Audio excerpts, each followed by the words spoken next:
تین دعائیں ایسی ہیں جن کو پڑھنا اپنی زندگی کا معمول بنائے، ان کے فوائد، ان کے فضائل، ان کی برکات اور ان کے کمالات زندگی میں بہت زیادہ ضروری ہیں، اور آج کے فتنوں کے دور میں ان کی برکات ہماری زندگی کی، ہمارے دن رات کی اشد ضرورت ہے۔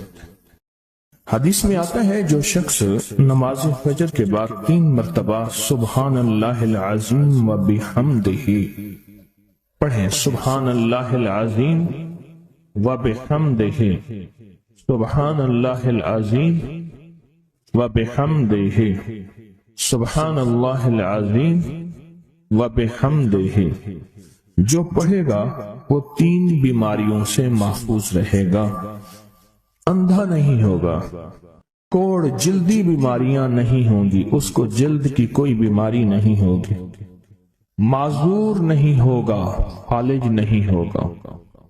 انسان ساری زندگی ایک دعا کرتا ہے، مولا بستر چارپائی کا محتاج نہ کرنا، کسی بندے کا محتاج نہ کرنا، منجے اور بندے کسی کا محتاج نہ کرنا۔ جو شخص فجر کی نماز کے بعد، جیسے کہ تسبیح خانے میں اس کا اہتمام اس لیے کرایا جاتا ہے کہ یہ ہماری طبیعتوں، مزاجوں، بولوں اور جذبوں میں آ جائے اور ہم اس کو روزانہ پڑھنے والے بن جائیں اور روزانہ پڑھنا اس کو اپنا معمول بنائیں، سبحان اللہ العظیم و بحمدہ، سبحان اللہ۔ اور ایک اور حدیث میں ہے کہ 2 کلمے ایسے ہیں جو اللہ کو بہت محبوب ہیں، زبان پر ہلکے ہیں، اعمال میں بہت وزنی ہیں، ترازو میں بہت وزنی ہیں، اور وہ 2 کلمے کیا ہیں؟ سبحان اللہ العظیم و بحمدہ۔ اور آقا کا فرمان ہے، جس نے کہا سبحان اللہ العظیم و بحمدہ، اس کے لیے جنت میں کھجور کا ایک درخت لگ گیا، اور جس کے لیے لگا تو پھر وہاں جائے گا، کھائے گا۔ لگا میرے لیے، کھائے کوئی اور۔ سوچیں، جنت میں کھجور کا درخت لگا ہے تو اللہ پاک پھر اپنی رحمت اور قدرت کاملہ سے اس کو بھیجے گا اور وہ انشاءاللہ کھجور کھائے گا۔ یہ دعا اس لیے پڑھتے ہیں، ایک تو بیماریوں سے حفاظت، اندھے پن سے حفاظت، معذوری سے حفاظت، جلدی بیماریوں سے حفاظت، ایک تو اس لیے پڑھتے ہیں، اور ایک اس لیے پڑھتے ہیں کہ اس کے ایک دفعہ پڑھنے سے جنت میں اللہ کھجور کا ایک درخت لگا دیتا ہے۔ اور سنیں، رسول اللہ صلی اللہ تعالی علیہ وسلم نے فرمایا، جو شخص بھی سبحان اللہ العظیم و بحمدہ ایک دن میں 100 مرتبہ پڑھتا ہے تو اللہ اس کے گناہ مٹا دیتے ہیں، چاہے گناہ سمندر کی جھاگ کے برابر کیوں نہ ہو۔ ایک تسبیح جو شخص پڑھتا ہے، رسول اللہ صلی اللہ تعالی علیہ وسلم ایک مرتبہ صحابہ سے فرمایا، آپ نے فرمایا کہ سبحان اللہ العظیم و بحمدہ 100 مرتبہ پڑھو، جس نے 1 مرتبہ پڑھا اس کے لیے 10 نیکیاں لکھی جائیں گی، جس نے 10 مرتبہ پڑھا اس کے لیے 100 نیکیاں لکھی جائیں گی، اور جس نے 100 مرتبہ پڑھا اس کے لیے 1000 نیکیاں لکھی جائیں گی، اور جو زیادہ پڑھے گا اللہ رب العزت اسے زیادہ عطا فرمائیں گے، اور جو اللہ سے بخشش طلب کرے گا تو اللہ ضرور اس کو بخشش عطا فرمائیں گے اور اللہ اس کو بخش دیں گے۔ ایسی طاقتور دعا ہم روزانہ رمضان میں بھی اور رمضان کے بعد بھی۔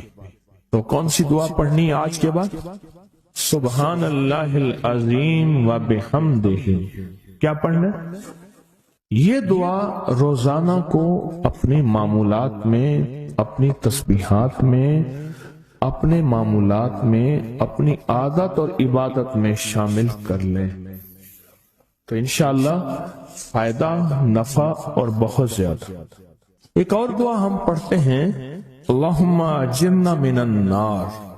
اچھا، اپنی ذات کے لیے اکیلے پڑھیں تو اللہم اجرنی من النار، اگر مجمع کے لیے اکٹھا پڑھیں تو اللہم اجرنا من النار۔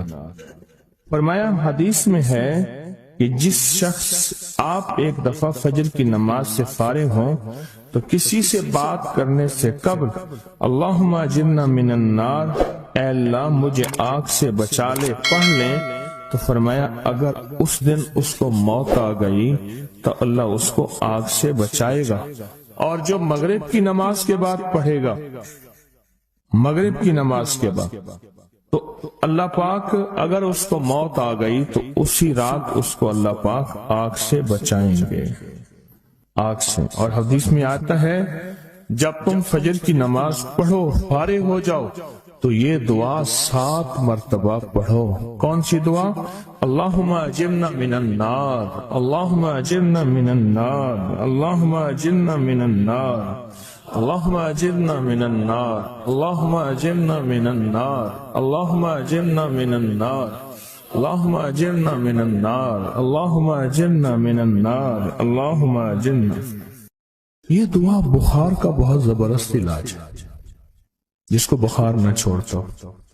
یہ دعا ہائی بلڈ پریشر کا زبردست علاج ہے۔ یہ دعا غصے کا علاج ہے۔ یہ دعا جس کے اندر وسوسے بہت زیادہ آتے ہوں، منفی وسوسے بہت زیادہ آتے ہوں، جو نیکی سے ہٹاتے ہوں، اس کا علاج ہے۔ اللہم اجرنا من النار، یہ بہت طاقتور علاج ہے۔ جس کا بلڈ پریشر ہائی رہتا ہو، جو بہت زیادہ ہر وقت غصے میں رہتا ہو، جس کا جسم بہت گرم رہتا ہو، جیسے رات ایک صاحب کہنے لگے کہ مجھے گرمی میں سے خوف آتا ہے، سردی میں مجھے راحت ملتی ہے، اس کے لیے بہت فائدہ مند ہے، بیماریوں کے لیے بہت فائدہ مند ہے۔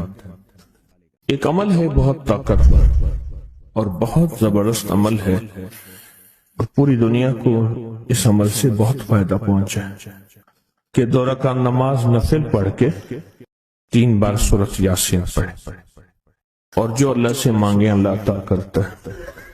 سوچیں، ساری دنیا کی نوافل جتنی بھی ہیں ایک فرض تو فرض کے سجدے کا مقابلہ نہیں کر سکتے۔ ساری دنیا کی نوافل فرض تو فرض ایک سجدے کا مقابلہ نہیں کر سکتے۔ فرض نماز پڑھی، اور فرض نماز پڑھنے کے بعد سورۃ یاسین 3 بار نہیں پڑھی، سینکڑوں بار پڑھی۔ پھر آپ نے نہیں پڑھی، اس وقت آن لائن پوری دنیا میں کتنے بے شمار لوگ ہیں جو تسبیح خانے کے ان اوقات کے مطابق انہوں نے اپنے آپ کو فارغ کیا ہے، خالی کیا ہے، اور سورۃ یاسین لے کر بیٹھے ہیں۔ انہوں نے بھی پڑھی 3 بار سورۃ یاسین، آپ نے بھی پڑھی، اور آپ کے علاوہ پوری دنیا کے کتنے بے شمار لوگوں نے پڑھی۔ کسی نے درد سے، کسی نے غم سے، کسی نے جذبے سے، کسی نے آنسو بہاتے ہوئے، کسی نے اللہ سے باتیں کرتے ہوئے، کسی نے درد اور وجدان کی کیفیت سے۔ یہ لمحہ قبولیت کا ہے، یہ لمحہ قبولیت کا ہے، اور اس لمحے دعائیں قبول ہوتی ہیں، فریادیں پوری ہوتی ہیں، آسیں امیدیں بر آتی ہیں۔ یہ بہت قبولیت کا لمحہ ہے، اور یہ بہت مقبولیت کا لمحہ ہے۔ اس عمل کے بعد سورۃ یاسین پڑھی جائے۔ انفرادی پڑھنے سے 3 بار تو فائدہ ہوتا ہے۔ جس کو بھی میں نے یہ عمل بتایا، جس کو بھی میں نے یہ عمل بتایا، اس کو بہت فائدہ ہوا، اس کو بہت نفع ہوا۔ سوچیں، اجتماعی بیٹھ کے جب پڑھیں گے اس کا کتنا فائدہ ہوگا، اور اس فائدے پہ یقین ہو، یقین ہو کہ جو کچھ ہوا ہے یہ فائدہ 100% ہے، اس میں کوئی شک نہیں ہے، اس پہ 100% یقین ہو، اس پہ 100% یقین. عمل ہوا اور عمل پہ یقین نہ ہوا، عمل کی تاثیر ختم ہو جاتی ہے. عمل ہوا اور عمل کے اوپر اعتماد نہ ہوا، عمل کا فائدہ ہواؤں میں تحلیل ہو جاتا ہے. اور عمل کیا اور اس پہ شک ہوا، وہ شک عمل کی طاقت کو ختم کر دیتا ہے. اس پہ 100% یقین ہو. اتنے سارے لوگوں نے بیٹھ کے پڑھا اور یقین سے پڑھا. اور ایک بات اور ہے، اگر آپ سورۃ یاسین پوری نہیں پڑھ سکے، سورۃ یاسین بعض اوقات بعض بندے اٹک اٹک کے پڑھتے ہیں اور دعا کا وقت ہو گیا، آپ چاہے بعد میں اس کو پوری کریں لیکن پوری ضرور کریں. میری طرف دیکھتے رہیں، پورا کریں لیکن اس سورت کو پورا ضرور کریں. اللہ نے یہ موقع دیا ہے رمضان کا. آج پہلا روزہ ہے اور پہلی سحری ہے، اور پہلے روزے اور پہلی سحری میں اتنا طاقتور عمل کیا ہے. اب سوچنا یہ ہے کہ اتنے طاقتور عمل میں نے دعا کون سی مانگی. ایک تو پہلے یقین ہے انشاءاللہ کہ میری دعائیں قبول ہیں. اچھا، قبولیت کی وجہ سحری کا وقت، تہجد کا وقت. ایک دوسرا قبولیت کی وجہ ایک مجمع کا اللہ کے لیے جمع ہو جانا. فرمایا جہاں 40 پردیسی 40 مسافر صرف اللہ کی رضا کے لیے جمع ہو کے دعا مانگے، اللہ ان کی دعاؤں کو رد نہیں کرتا. آپ میں سے تو 90% مجمع تو پردیسیوں کا ہے، 90% مجمع. اور قبولیت کی تیسری وجہ یہ ہے کہ آپ نے فرض نماز پڑھی اور فرمایا فرض نماز کے بعد دعائیں قبول ہوتی ہیں. فرض نماز کے بعد دعائیں قبول ہوتی ہیں. اب قبولیت کی پہلی وجہ کیا ہے؟ سحری کا وقت. سحری کا وقت، فجر سے پہلے کا وقت دعائیں قبول ہوتی ہیں. دوسری وجہ فجر کا وقت، فرض نماز کے بعد دعائیں قبول ہوتی ہیں. اور تیسری وجہ مسافروں کا مجمع. اور چوتھی وجہ رمضان کے اللہ جل شانہ نے فرشتوں کو حکم فرمایا، فرشتوں ساری عبادات چھوڑ دو اور میرے روزے داروں کی دعاؤں پہ آمین کہو. ساری عبادات چھوڑ دو اور میرے روزے داروں کی دعاؤں پہ آمین کہو. ایک چوتھی وجہ ہو گئی کہ فرشتوں نے آپ کی دعاؤں پہ آمین کہا. اور پانچویں وجہ مل کے سورۃ یاسین پڑھنا. مل کے سورۃ یاسین، فرمایا سورۃ یاسین ہر تنگی سے نکالتی ہے، ہر مشکل سے نکالتی ہے، ہر ناکامی کا علاج ہے، ہر پریشانی کا علاج ہے اور ہر ناممکن کا علاج ہے. اور فرمایا سورۃ یاسین مردوں کو بھی نفع دیتی ہے اور زندوں کو بھی نفع دیتی ہے. سورۃ یاسین جو نزع کی سکرات کی حالت میں ہو اس کو بھی نفع دیتی ہے. اور سورۃ یاسین اس بندے کی جو کسی تکلیف کی نزع میں، قرضے کی نزع میں اور بیماری کی سکرات میں ہو اس کو بھی نفع دیتی ہے. قبولیت کے اوقات، قبولیت کے لمحات، اور اس میں بیٹھ کے اللہ سے مانگنا. اب مانگنا کیا ہے؟ یہ تو یقین ہو گیا کہ انشاءاللہ ہماری آج کی یہ محفل، آج کا یہ بیٹھنا، آج کا یہ پڑھنا اور آج کا اللہ کی بارگاہ میں یہ حاضری دینا 100% انشاءاللہ قبول ہے. کوئی شک تو نہیں؟ کیوں اللہ والے میری طرف دیکھیں، سونے کی حالت یہ ختم کریں. یقین کامل ہے، پھر مانگیں کیا؟ سوچنا. جب سخاوت کی سخی کی سخاوت موجوں پہ ہو، عروج پہ ہو، پھر مانگیں کیا؟ یہ سب سے اہم چیز ہے. تو وہ چیز مانگیں جو اللہ کے خزانے میں سب سے قیمتی ہے، وہ ہے ایمان. سب سے قیمتی، اور وہ سب کو نہیں دیتا.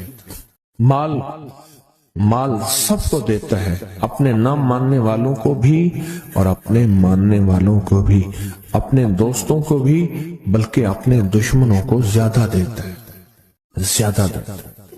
مال اپنے دشمنوں کو زیادہ دیتا ہے اور بعض اوقات اپنے دوستوں کو بھی زیادہ دیتا ہے، جیسے انبیاء میں سے حضرت سلیمان، حضرت داؤد، حضرت یوسف علیہ السلام، جیسے صحابہ میں حضرت عثمان غنی، عبد الرحمن بن عوف اور بے شمار صحابہ، اولیاء میں سے حضرت پیران پیر شیخ عبد القادر جیلانی اور بڑی بڑی ہستیاں۔ اللہ اس لیے دیتا ہے کہ یہ مومن یہ نہ سمجھے، تو سب سے پہلی چیز جو اللہ سے مانگنی ہے وہ ایمان مانگنا ہے۔ ساری دنیا مل گئی، سارا مال مل گیا، ساری حکومتیں اور ساری چیزیں ملی، ایمان نہ ملا تو ہم گھاٹے میں رہ گئے۔ ہمارا سودا گھاٹے کا سودا تھا، ایمان نہ ملا۔ اللہ سے سب سے پہلے ایمان مانگنا۔ جو بندہ ساری عمر جو چیز مانگتا ہے، غور سے دیکھنا، غور سے سمجھنا، ساری عمر جو چیز مانگتا ہے، جو بندہ ساری عمر جو چیز مانگتا ہے، ساری عمر جو چیز مانگتا ہے، جو بندہ ساری عمر جو چیز مانگتا ہے، اگر نہ ملی، اللہ سچی طلب کی بنیاد پہ آخری وقت میں وہ چیز عطا فرماتے ہیں۔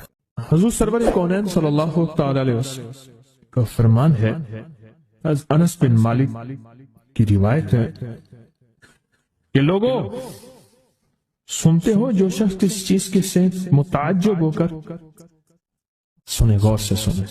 انہوں نے فرمایا لوگوں سنتے ہو، جو کسی شے سے متعجب ہو کر لا الہ الا اللہ کہتا ہے، اللہ ہر حرف کے مقابلے میں ایک ایک درخت پیدا کر دیتے ہیں جس کے اتنے پتے ہوتے ہیں جتنی دنیا میں دن، اور ہر پتا اس کی قیامت تک کے لیے اس کے لیے مغفرت کرتا ہے اور تسبیح پڑھتا ہے۔ متعجب ہوا، ہاں لا الہ الا اللہ، اچھا فلاں جیت گیا، واہ لا الہ الا اللہ، فلاں ہار گیا، اچھا فلاں بندے کے ساتھ یہ ہوا، فلاں واقعہ یہ ہوا۔ متعجب ہو کے کیا پڑھا؟ لا الہ الا اللہ، بس اتنا سا لفظ پڑھا، اور اتنے سے لفظ پڑھنے پہ اب وعدے سوچیں، کیا وعدے ہیں؟ میں کہ اللہ ہر حرف کے بدلے میں، اب لا الہ الا اللہ، اب اس کے جتنے حرف ہیں آپ گن لیں، ہر حرف کے بدلے میں اللہ کیا کرتا ہے؟ ایک درخت پیدا کرتا ہے، اور اس کے پتے کتنے ہیں؟ معلوم ہوا کہ درخت کتنا بڑا ہے، بڑا ہوگا تو اتنے پتے ہوں گے، جتنے پتے جتنے دنیا میں دن۔ جب سے یہ دنیا بنی ہے کتنے دن ہوں گے؟ سال میں 365 دن ہیں۔ دنیا بنے کو کتنے لاکھ سال کہتے ہیں؟ کوئی 5 کہتا ہے لاکھ سال، کوئی 6 سال کہتا ہے، کوئی لاکھ، پتہ نہیں کتنے لاکھ اندازے ہیں۔ اتنے دن ہیں، خربوں سے خربوں نیکیاں، خربوں سے خربوں نیکیاں، اسی وقت بیٹھ کے یوں سمجھ لیں، ایک منٹ میں جتنے دنیا میں دن ہیں، اور پھر وہ درخت، آگے سنیں، وہ درخت اس کے لیے قیامت تک مغفرت چاہتا ہے، اور وہ تسبیح پڑھتا ہے، اور اس تسبیح کا سارا ثواب اسی کو جاتا ہے۔ ایک بابا جی تھے، ان کی قوم عالیمان قوم ہے، عالیمان کہتے تھے، نام یاد نہیں۔ میں نے بابا جی سے پوچھا، میں کہ بابا جی کاروبار، آکے جھانبا، ایک مخصوص لفظ ہے ان کا۔ میں نے کہا آپ کیا کاروبار کرتے ہیں؟ آکے جھانبا مارتا ہوں۔ جھانبا اصل میں کہتے ہیں درخت کا ایک بہت بڑا لڑا اور شاخ ہو، اس کو جب گھسیٹیں گے تو اس کے ساتھ پتے، چیزیں، شاخیں، تنکے، بہت سی چیزیں اکٹھی ہو کے، سمجھ گئے نا، اس کے ساتھ آتی ہیں، اس کو آپ گھسیٹتے جائیں، جو کچھ دھاگا پڑا ہے، رسی پڑی ہے، شاپر پڑا ہے، لفافہ پڑا ہے، اسی کے ساتھ سمیٹتے آئیں گے، تو وہ بہت سی چیزیں ساتھ لے آتا ہے۔ میں نے اس سے پوچھا کاروبار کیا ہے؟ کہہ رہا بس میں جھانبا برینا، بات والوں نے بات، وہ جھانبا کیا تھا؟ وہ 3 چیزیں بیچتا تھا، بازار کے ایک کونے سے دوسرے کونے تک. دانتن نہیں ہوتا یہ خواتین, اس کے گلے میں ہوتا تھا, ساتھ ایک کٹر ہوتا تھا, ایک وہ بیچتا تھا. دوسرا عطر ہوتا تھا جس کو بارے کہتا کپڑا پھٹ ونجے خوشبو نہ ونجے, اس کے بعد میں الفاظ تھے کپڑا پھٹ جائے خوشبو نہ جائے. تیسرا کچھ سرما تھا وہ بیچتا تھا. شہر کے دروازے ایک بازار کے چلتے پھرتے ایسے, اس کو وہ جھامبا کہتا تھا. وہ کہتا تھا تھوڑی دیر کام کرتا ہوں روزی بن جاتی ہے, میں آتا ہوں.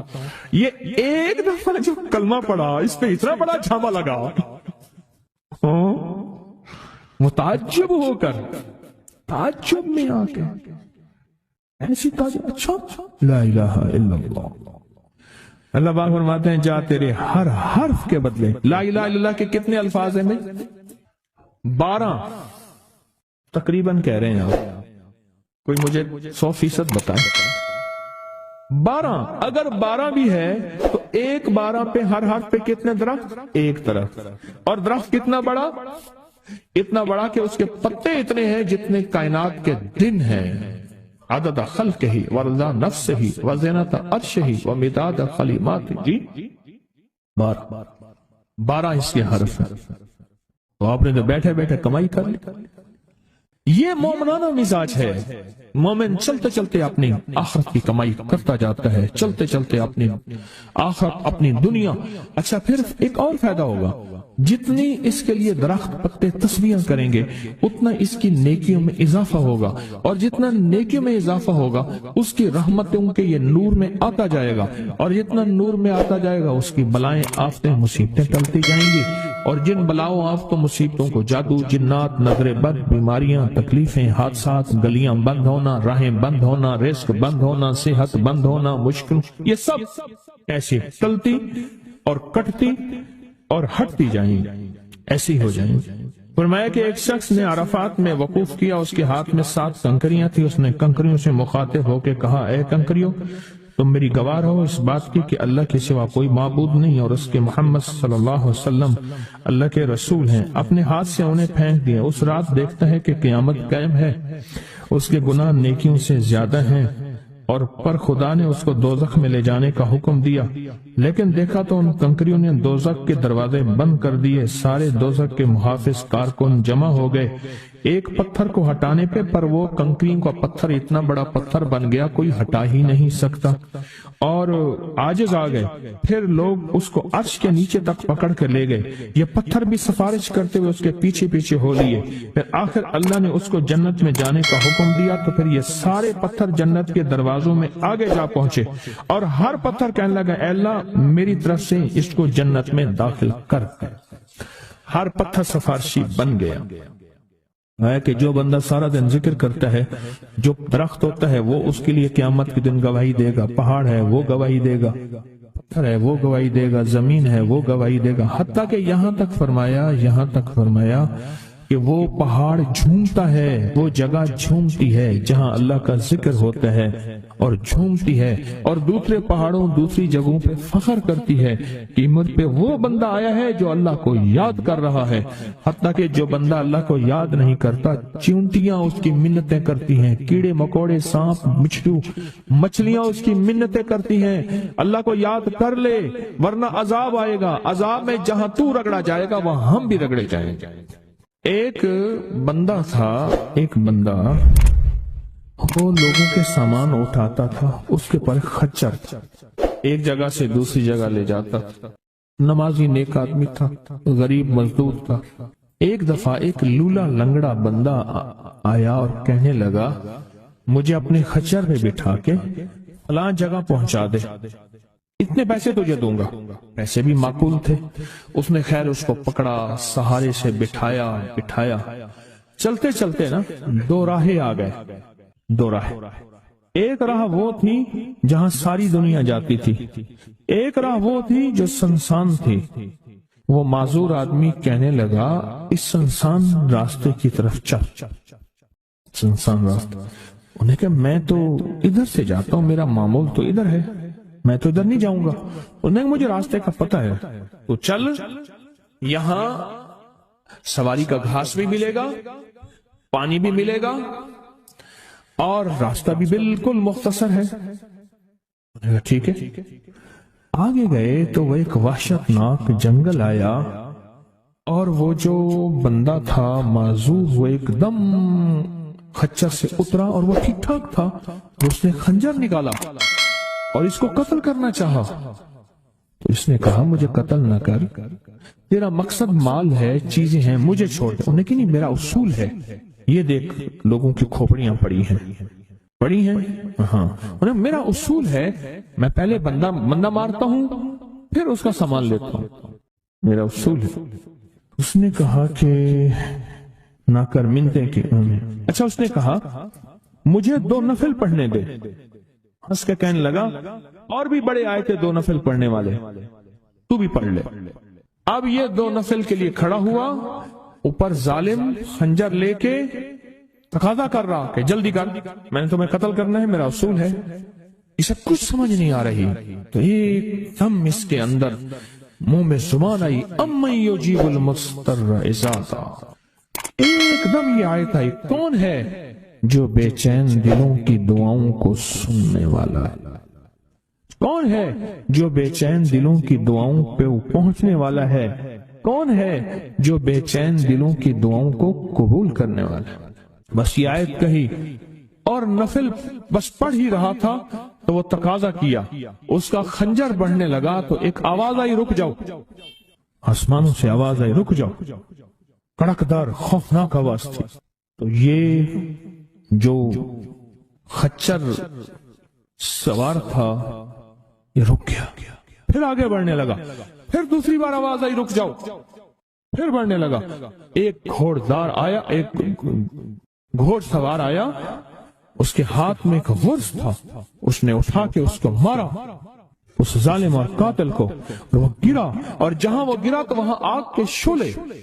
اور وہ جب جانے لگا یہ کہنے لگا اب کون ہے؟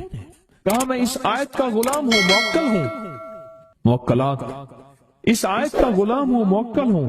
جب اس نے پہلی دفعہ یعنی میں فرشتہ ہوں، پہلی دفعہ اس نے تقاضا کیا، میں 7ویں آسمان پہ تھا، میں نے وہیں سے آواز دی رک جا۔ جب دوسری دفعہ اس نے تقاضا کیا، میں پہلے آسمان پہ تھا، میں نے وہیں تقاضا کیا، رک جا۔ بس اس کے بعد پھر میں نے آپ کے اس کو مار دیا اور اس کو ختم کر دیا۔ اب بتائیں کہ ہم فرشتوں کو اپنی مدد کے لیے کیسے بلائیں؟ تاریخ بھری ہوئی ہے انسانیت کی، تاریخ بھری ہوئی ہے کہ فرشتوں نے انسانوں کی مدد کیسے کی اور ہر پل ہماری کیسے کر رہے ہیں۔ اگر حدیث میں آتا ہے، میرے آقا کا فرمان کا مفہوم ہے، اگر اللہ فرشتوں کو تمہاری حفاظت اور مدد کے لیے نہ بھیجتا تو اتنی بلائیں ہیں، اتنی بلائیں جو زمین پہ اور زمین کے خلاؤں میں اور زمین کے نیچے موجود ہیں، کہ تمہیں ٹکڑے ٹکڑے کر دیں، ریزہ ریزہ کر دیں، تہس نہس کر دیں۔ اتنی تو ہیں، اللہ فرشتوں کی حفاظت اللہ نے لگائی ہوئی ہے۔ اچھا، ڈیوٹی بھی تو پہلے موجود ہے، ایک ہے نا ان کو نئی ڈیوٹیاں دینی، ڈیوٹی تو پہلے موجود ہیں، تو کیوں نہ ان کو ایسا قرب، ایسا تعلق، ایسی ترتیب بنائیں کہ ڈیوٹی پہ تو پہلے سے موجود ہے، وہ ہماری مدد کو آ جائے۔